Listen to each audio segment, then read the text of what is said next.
রাজধানীর পাশাপাশি দেশের বিভিন্ন জেলায় বাড়তি মুরগি ও ডিমের দাম, বাজারে অস্থিরতার জন্য বন্যা, খাবার ও মুরগির বাচ্চার দাম বৃদ্ধি সহ নানা কারণ দেখাচ্ছেন ব্যবসায়ীরা।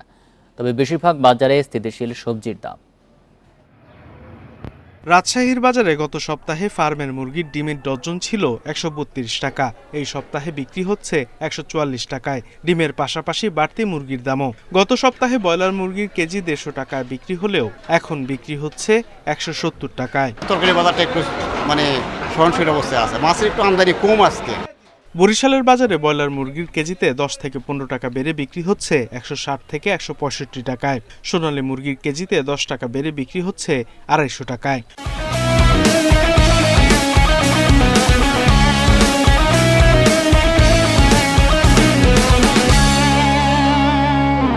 মুরগির দাম বাড়ার জন্য বাচ্চা ও খাবারের দাম বাড়ার কারণ দেখাচ্ছেন ব্যবসায়ীরা। খামারিরা বেশি দামে বিক্রি করতেছে, কম পয়সায় বিক্রি করবে না, তাদের নাকি লস হয়।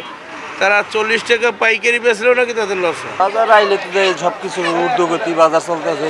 মুরগি আগে কিনছি ৫০ টাকা, মাঝখানে একটু কম ছিল, এখন আবার ৬০ টাকা। সিলেটে মুরগির পাশাপাশি বেড়েছে গরু ও খাসির মাংসের দাম। গরুর মাংসের কেজিতে ৩০ টাকা বেড়ে বিক্রি হচ্ছে ৭৮০ টাকায়। খাসির মাংসের কেজিতে ৫০ টাকা বেড়ে বিক্রি হচ্ছে ১০০০ টাকায়। অস্থিতিশীল সবজির বাজারও।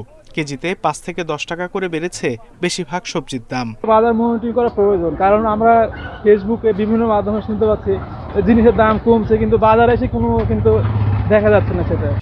ভিন্ন চিত্র দেখা গেছে খুলনা ও চট্টগ্রামে। সরবরাহ পর্যাপ্ত থাকায় স্থিতিশীল সবজি ও মুরগির বাজার। Sadequr Rahman Siddiqui, independent news.